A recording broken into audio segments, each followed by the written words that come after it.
It's the Ross Tucker Football Podcast. Yeah, it is. But it's not just any Ross Tucker Football Podcast. It is a Finish Strong Friday presented by DraftKings, America's #1 rated sportsbook app. As you can tell, it is also a West Point Friday for me. Did the Eagles-Giants game last night for Westwood One, then drove up to West Point, New York. I'm doing Mercer and Army tomorrow at noon Eastern, CBS Sports Network. Highly encourage you to check it out, by the way. Mercer runs a lot of wing T stuff, which is really cool and fun to watch. Should be a good game. But yes, that's why my background is a little bit different here on a Friday. It's not just a Finish Strong Friday. It is a Winners Friday. I want winners. I want people that want to win. So do we, Mike Singletary, and we got a lot of people entering this week, which is nice, at least for the Spread the Word winner. The winner this week is Rory Buckley, and all he had to do was follow at RossTuckerPod and like one of the Instagram clips, one of the highlight clips from the college draft. Emory Hunt talking about whether or not Justin Fields could overtake Trevor Lawrence for the #1 overall pick. Rory Buckley on Instagram liked it. Thank you, Rory. Send me an email, ross@rosstucker.com. I'll get you one of these awesome press passes I've been collecting over the last few weeks, or a signed picture or signed football card if you'd prefer. Same with the sponsor confirmation email winner, Dan Lawton, who rated and reviewed the show on the Apple Podcast app. That helps too, man. That counts, Dan. That's a good sponsor confirmation email winner in my mind. You rate and review the show, I'll count it. Thank you, Dan. You are the sponsor confirmation email winner. And YouTube's a little bit different now, Bri and listeners, because I think now that we're over 1,000 subscribers, it doesn't tell you every time somebody subscribes. So now I'm going to have to pick a YouTube commenter every week, someone that subscribes to YouTube and then makes a comment, because I still do get notifications and try to reply to every comment I get at youtube.com/RossTuckerNFL. Otis Jones Jr. is the YouTube shout out of the day. In terms of the patron shout out, we're racking them up, man. Patreon.com/RT Media. People want to be able to see our even money bets and our Friday picks, which is what we do here on a Friday, the press box food grades, power rankings, etc. People want to be able to see those in print on our private Slack channel for the Tuckheads. So shout out to Skeeta. I don't think that's a real name. I don't know. I don't care. Skeeta, you get the patreon.com/RT Media shout out. Congratulations. It's Big Show time. The Big Show. Morning, Ross. Well, the Eagles come from behind to beat the Giants 22-21. You were there. I just want to get your takes on this and food press box and everything. But one of the few bright spots for the Giants was the 80-yard almost touchdown run for Daniel Jones. Here's how it sounded. Shotgun formation. Jones fakes it. Now he runs. He's got a huge hole. 25-30. And there he goes. Daniel Jones stumbles down at the 15. He could not get there. Running out of gas. Jones had nothing but green grass in front of him. And that typifies what this has been all about. He is down at the 8. That was Iron Eagle and yours truly, Bri. That was one of the most memorable plays that you will ever see in the NFL. I mean, people will be talking about that and showing that for years. For those of you who didn't watch, check it out. It's all over my Twitter at RossTuckerNFL. Encourage you to check it out because it's pretty hilarious. And, you know, there's a lot to it. But Daniel Jones, 80 yards, Bri. We looked it up last night on the West One broadcast. That's the longest non-touchdown run by a quarterback in NFL history. or at least since the merger. They don't have stats before the merger, but since the merger, the longest non-scoring run by a quarterback. So it was history. And you know this, Bri, as a color commentator, one of the rules / cardinal sins is to step on the play-by-play guy while he's making the call. You don't want to do that on television either, but it's especially bad on radio because people can't see it. So they're only listening to what is going on. But I couldn't help it. I never step on the play-by-play guy intentionally. I never jump him. I just don't do that because I know what it's like when you're in the car or listening to a game. But, Bri, I couldn't help it. I mean, I couldn't help it. It was objectively hilarious. It was right in front of me, and you could see it coming for like 15 yards. And I'm hoping to get the full audio of it from Westwood One, because I then said, what made it so funny? I said, sorry, Ian, but what made it so funny is you could see it coming for 15 yards. You gotta watch it if you didn't, because he's like stumbling.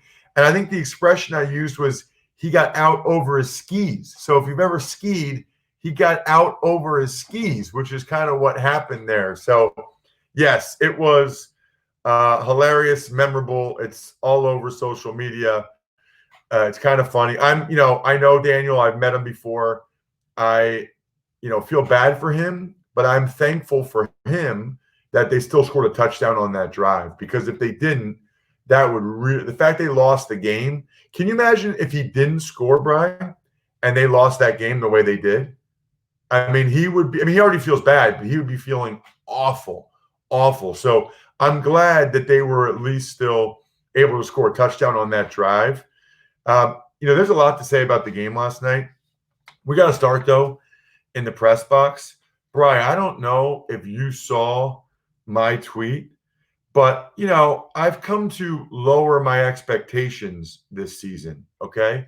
I get to Lincoln Financial Field, and first of all, they have out all of their snacks ready if you want them. So all kinds of chips like Doritos, Rice Krispie Treats, M&M's, Snickers, Twix, Hershey bars, unbelievable. Then all kinds of nuts and Philly pretzels, just really cool. Then I'm talking to the cafeteria staff, the dining staff, and they said, we have a hot meal. I said, no, it's up right there. Check it out. We serve you. So they serve you. You tell them what you want, and they serve you as you go through the line. Bri, Cobb salad, which was delicious. Grilled skirt steak, I had 2. Lobster crab cakes, I had 2. Eggplant ravioli, I had more of the sausage, broccoli, tomato sauce. Little bit of brown rice. No need for the roasted root vegetables. And I actually didn't have any of the cookies or chocolate cake because I had already put a Twix or 2 in my bag previously. A+ for the Philadelphia Eagles in a pandemic. All of it was very flavorful, good sauces, good flavoring. I mean, it was very, very impressive. As always, at Ross Tucker NFL or at RossTuckerPod, you can see pictures, videos. I even took a picture of the menu. It was absolutely legit by the Eagles. Speaking of legit, the game itself was interesting, would probably be a good way to describe it. The Eagles actually came out and marched on their first drive. Wentz was in rhythm, using his arm, his legs. Deshaun Jackson was able to make some plays before Wentz actually gets in for a touchdown. So it was like, all right, it was good. But then the next drive, Bad Wentz came back. And Bad Wentz took a sack, had another sack that was bad, missed a wide open throw, and that led to a touchdown pass by Daniel Jones to Golden Tate, which was a nice play. Wentz got in rhythm again, but only a field goal drive. Then Daniel Jones threw an interception where it was too hot for Evan Ingram. Now, Evan Ingram still should have probably caught it. That's kind of a theme last night. We'll get to that. But it was too hot. goes to Jalen Mills. The Eagles drive down, and an absolutely terrible interception by Wentz to James Bradbury. I think he was trying to throw the football away. I haven't heard what he said yet. I think he was doing that. But there was a stretch there where it was really just bad football. Dion Lewis fumbled. That led to a miss where Travis Fulgham should have caught a touchdown pass. And then Jake Elliott missed a 28-yard field goal. That's how the first half ended. 10-7 Eagles, a lot of mistakes. But then the second half, Daniel Jones had that 80-yard run that we played that you can check out. That led to a Wayne Gallman touchdown. Giants up 14-10. Wentz made some nice throws before a couple runs. Nice runs by the Eagles. They get to 4th and 3, and they throw a fade route to Hakeem Butler, who's never caught a pass in the NFL on 4th and 3. I was stunned. Throw it to Fulgham if you're going to do that. But a fade route's not even a high percentage play. Then the Giants, Sterling Shepard had a touchdown on that next drive, Bri. The Giants went 97 yards and 7-something minutes, 15 plays, touchdown pass to Sterling Shepard, 21-10 Giants, and you're thinking they're going to win. I mean, the Giants are going to finally beat the Eagles. They never beat the Eagles. Nope. Wentz throws a bomb to Hightower and then a rollout to Ward for a touchdown. Another bad 2-point conversion play. This one to Jalen Hurts for the Eagles didn't work. And then the Giants actually, Bri, had some nice runs. They're going to run the clock out. On 3rd down, Daniel Jones throws a perfect ball to Evan Ingram, who just drops it. Game would have been over. Giants would have been able to run the clock out. Evan Ingram, 2 critical drops, especially the last one. Wentz able to make big plays down the field to Fulgham, and then a tremendous throw to Boston Scott for a touchdown. Eagles win, go for 2 again. Another bad 2-point play. Eagles win 22-21. Wild game. My one unit with the Giants getting 4 points won. Unbelievable that I pushed on the total 43 with a missed 28-yard field goal. We had 3 failed 2-point conversions. I mean, you got to be kidding me. You got to be absolutely kidding me. Brandon Graham closed out the game with a sack. Other takeaways for the Giants: Andrew Thomas consistently oversets and gets beat inside the left tackle. I don't get it. I don't understand why he oversets so much. Carson Wentz still takes sacks and has intentional grounding that he shouldn't. I don't know if he's ever going to get that out of his system. And he had the terrible interception that I mentioned. But the Eagles are in first place after all of that. It would have been, if they lost 21-10, or if they lost at all, it would have been disastrous in Philadelphia today. Instead, they found a way to win. And as I mentioned, up 1 unit on the Even Money podcast, according to the bets at DraftKings Sportsbook, which is still giving all new users the chance to earn a sign-up bonus up to $1,000 when signing up using promo code Ross. DraftKings Sportsbook has endless ways for you to bet, from live betting to betting on your favorite players. They do it all. Don't worry if football's not you. They got MMA and baseball, but football is you. You're listening to my show. So just download the top-rated DraftKings Sportsbook app now. Use promo code Ross when you sign up. Get up to $1,000. That's code Ross. Get a sign-up bonus up to $1,000. Limited time, only at DraftKings Sportsbook. Must be 21 or older. New Jersey or PA only. Bonus comprised of a first deposit bonus and a first bet match, each up to $500. Deposit bonus requires 25 times playthrough. Restrictions apply. See DraftKings.com/sportsbook for details. Gambling problem? Call 1-800-GAMBLER. Want to know which team is going to win every single game on Sunday? Then listen up. Battle of the Unbeatens. We'll start there, Ross. Pittsburgh at Tennessee. This game is going to be awesome. Obviously this game was supposed to be earlier, but I love that we have it this weekend. I think it's the marquee 1 p.m. Eastern time game. I think they're both good teams. I'm a little surprised that the Titans are favored. It's only 1 point, but the Steelers clearly – I know the game's in Tennessee, but the Steelers clearly have a better defense. And I think their offense can go toe-to-toe with the Titans' offense. The Titans' defense isn't very good. So I like the Steelers to win the game. I think they're the better team. I will go 27-23.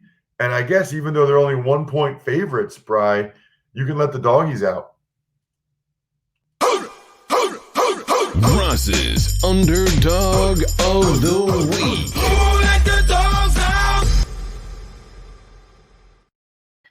The Dallas Cowboys at the Washington football team.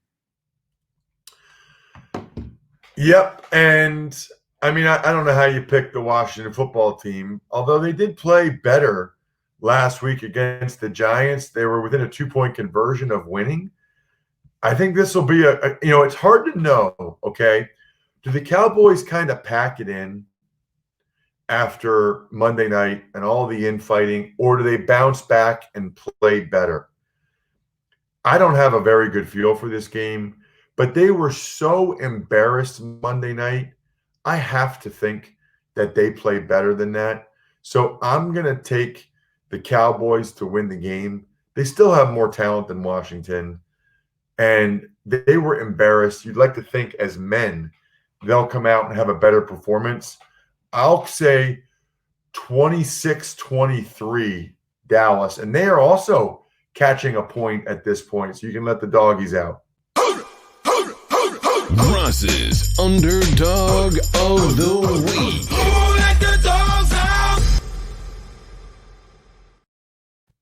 Buffalo Bills at the New York Jets. So obviously, I think the Bills are going to win. The Bills are going to win. This would be a great survivor pick. You know, if you haven't used the Bills yet, you should use the Bills. Now, a lot of people are going to use the Bills, so if they get upset, maybe you should pick something else, because I think the Jets will probably find a way to win one game. I just don't see that one game being this game. I'll go Buffalo. Buffalo's just too talented.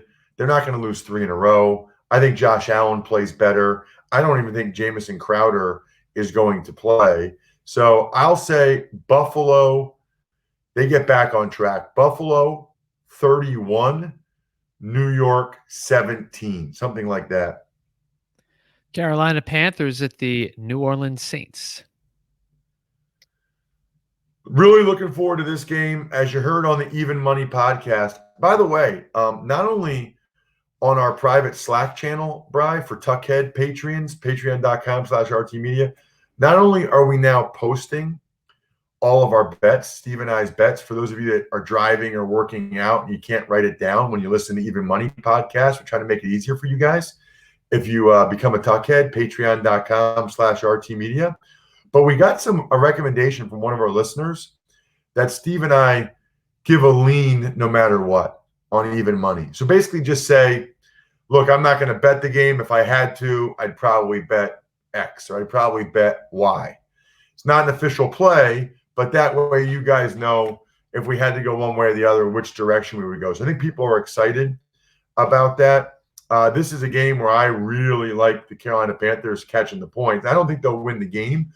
Michael Thomas's status is up in the air. I just don't understand why the Saints are favored by so much. Saints haven't really blown anybody out. The Panthers haven't really gotten blown out. I think it's a good competitive game. I think it's 31-28. New Orleans wins, kind of a shootout. So I think that's how it goes. I wouldn't be shocked if Carolina wins the game. I don't think they will, but I certainly don't think they'll lose by that many. I think they'll bounce back from maybe their worst offensive performance of the year against the Chicago Bears. Green Bay Packers at the Houston Texans. Fascinated by this one because you've got a Texans bunch that's clearly played better under Romeo Crennel than they were under Bill O'Brien. Clearly, they're playing much better at this point. So that's number one. Number two, you've got the Packers, who were slaughtered, absolutely slaughtered by the Bucs on Sunday. Was that a formula for playing against Green Bay? Is that something that Houston can replicate? The answer is no, because Houston's defense is not nearly as good as the Bucs defense. I think Houston will be able to score some points. I just don't think they'll be able to score enough.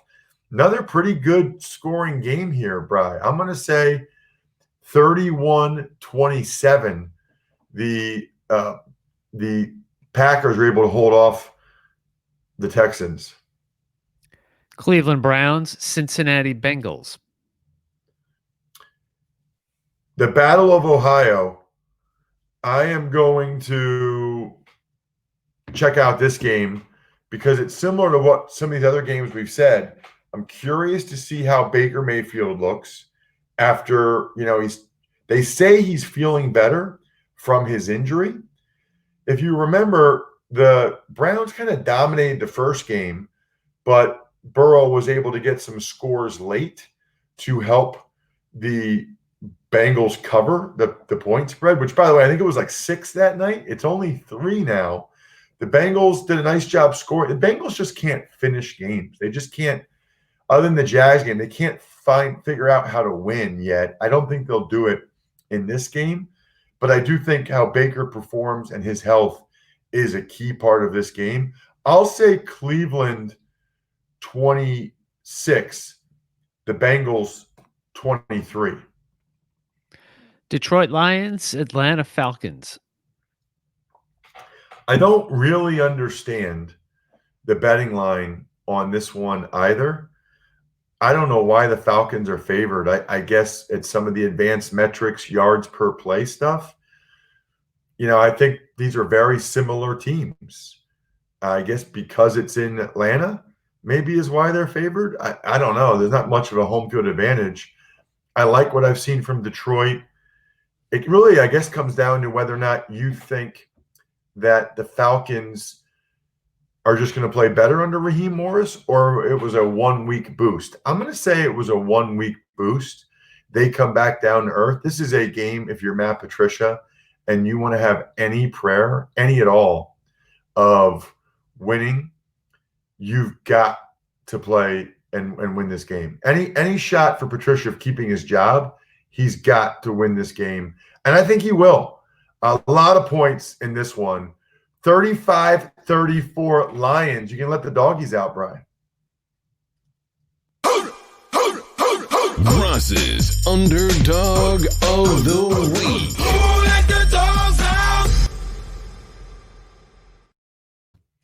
The NFL made a switcheroo yesterday, and instead of Seattle, Arizona in this window, it's now Tampa Bay, Las Vegas. Explain.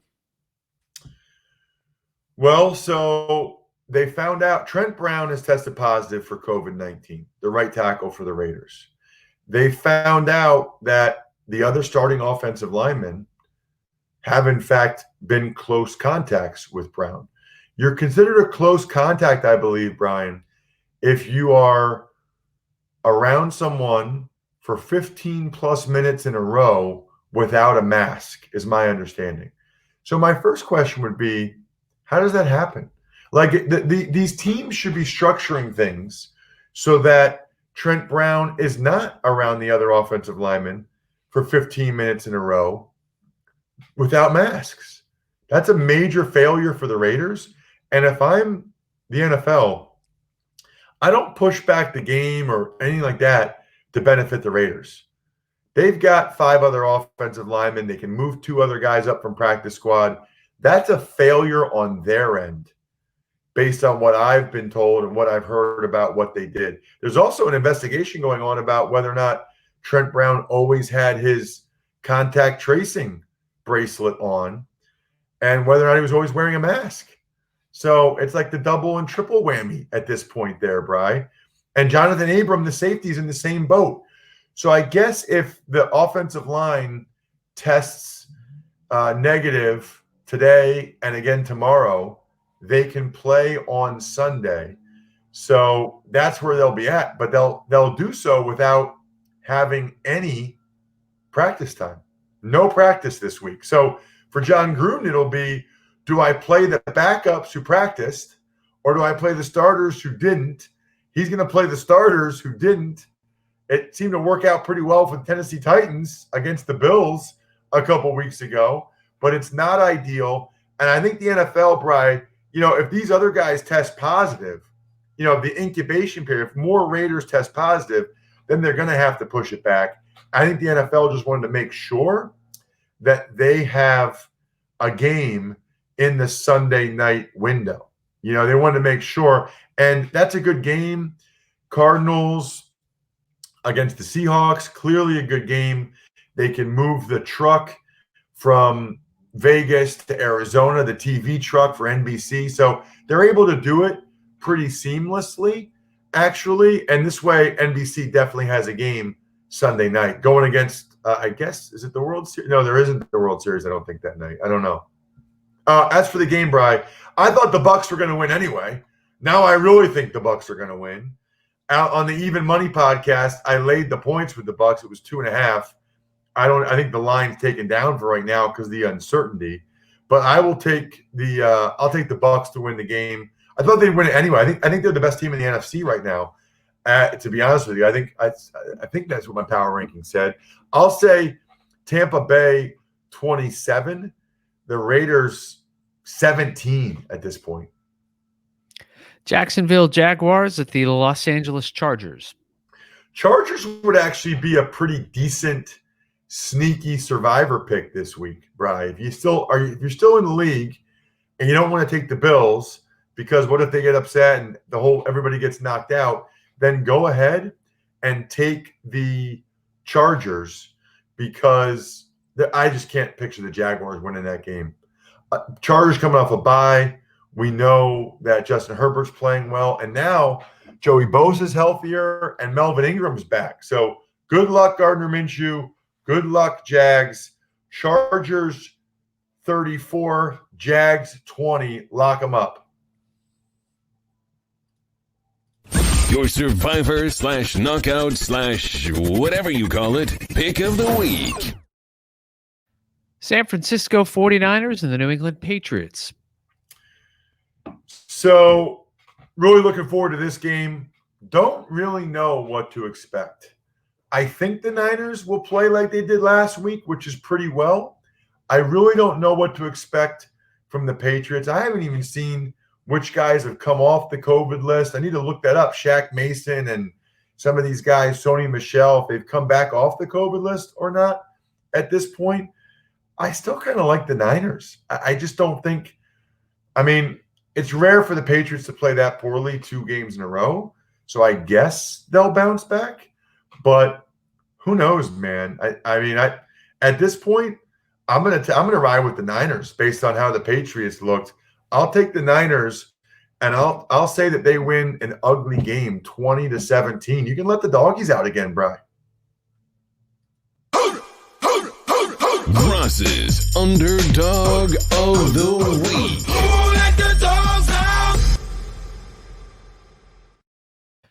Next game, it's the Kansas City Chiefs at the Denver Broncos. I will be there, Ross, and I was looking at what the weather's going to be like, what I need to pack. A high tomorrow when I get in, 60-something degrees, 67 degrees. And then on Sunday, the low, 10. So I don't know what the over-under was when we did the Even Money podcast back on Tuesday, but I just checked it. It's 46 with 10 degrees and a chance of snow. Are you changing your bet to the under? Ooh, man. Well, it's already down to 46. So I think it's come down quite a bit. It's a good point, Bri. Good discussion. I think there's no way it would have been 46 before. I can't remember what it was, but they've bet that down a lot already. So no, I'm not. And I'm also, I think the Chiefs are going to win. I think Mahomes has said he's interested and intrigued to play in a snow game.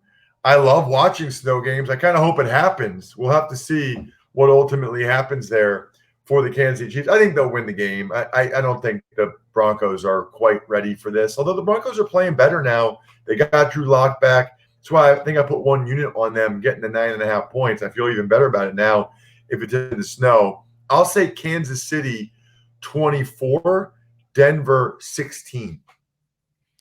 Sunday Night Football, it's now Seattle at Arizona. Right. Should be an awesome game. Russell Wilson and kind of Russell Wilson Jr., Kyler Murray, very similar quarterbacks. It's fun to watch these two guys go against each other.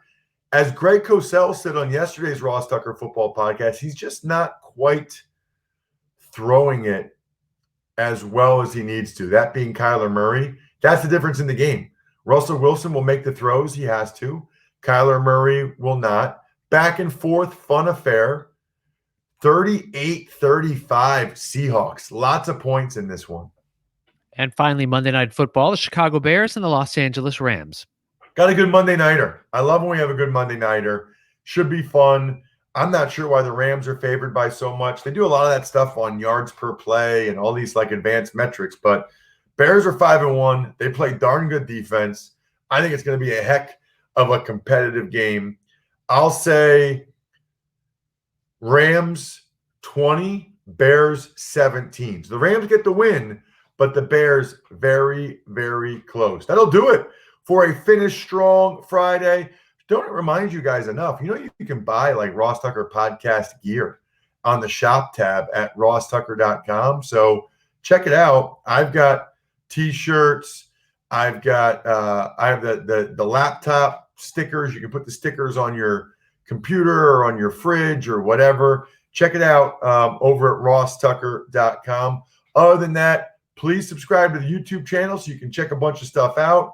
Check out at RossTuckerPod for the highlight clips. If you haven't listened to the Even Money or Andrew Brandt's Business of Sports this week or College Draft, please do.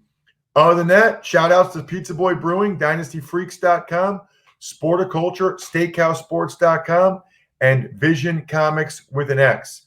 I think we're done here. Thanks for listening to the Ross Tucker Football Podcast. Make sure to also subscribe to the Fantasy Feast, Even Money, Business of Sports, and College Draft. All available at Apple Podcasts, RossTucker.com, or wherever podcasts can be found.